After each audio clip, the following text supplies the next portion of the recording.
Welcome to SDI's channel. Today, we will be discussing something crucial in our maritime world, the security of our ports and waterways. Imagine our ports as the heartbeat of global commerce, where thousands of vessels and millions of containers pass through each year. These aren't just shipping lanes, they're vital arteries of our economy and national security. Let's start with a pivotal moment in our history. September 11, 2001. In the aftermath of those tragic events, our nation realized that we needed to dramatically strengthen our maritime security. This led to the creation of the Maritime Transportation Security Act, or MTSA, in 2002.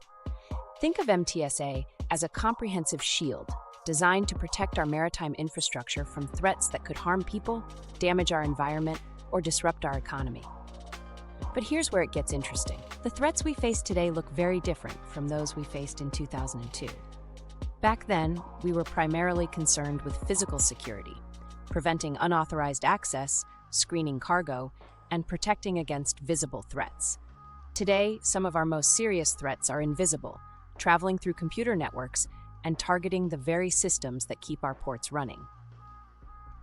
Just this year, on February 21, 2024, President Biden took a significant step to address these evolving threats by signing Executive Order 141116.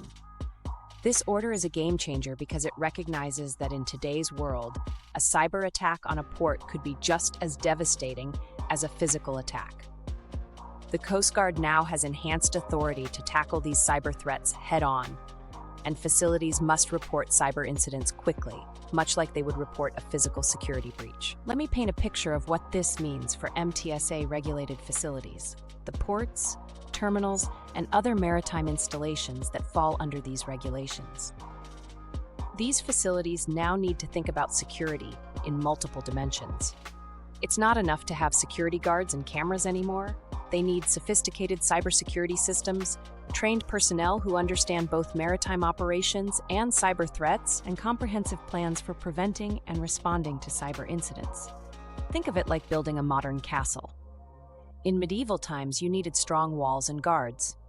Today's maritime facility needs those physical defenses, but it also needs digital walls, cyber sentries, and rapid response teams ready to tackle both physical and cyber threats.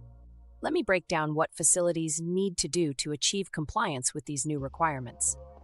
First, they need to conduct thorough assessments of their cybersecurity risks.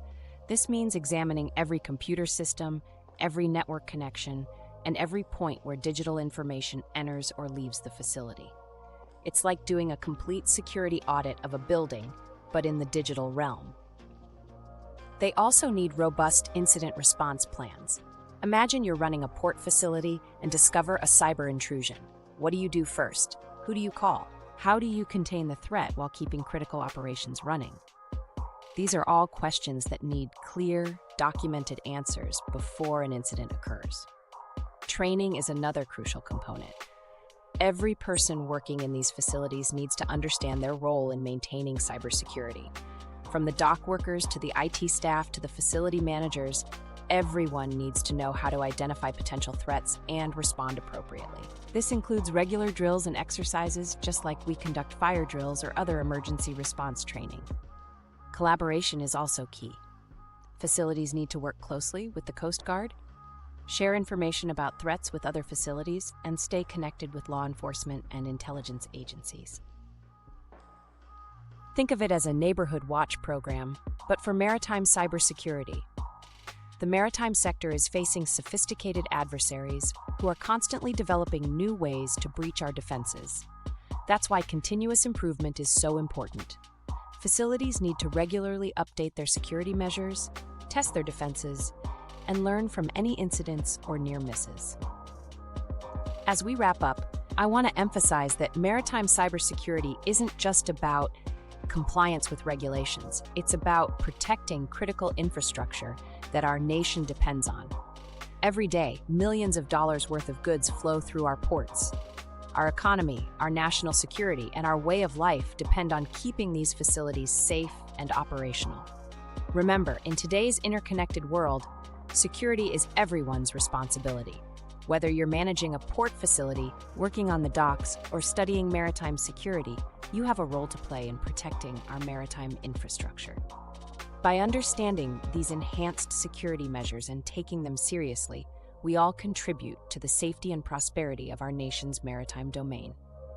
The challenges we face are complex, but by working together, staying informed, and maintaining vigilance, we can build a more secure maritime future. After all, the security of our ports and waterways isn't just about protecting infrastructure. It's about protecting our way of life.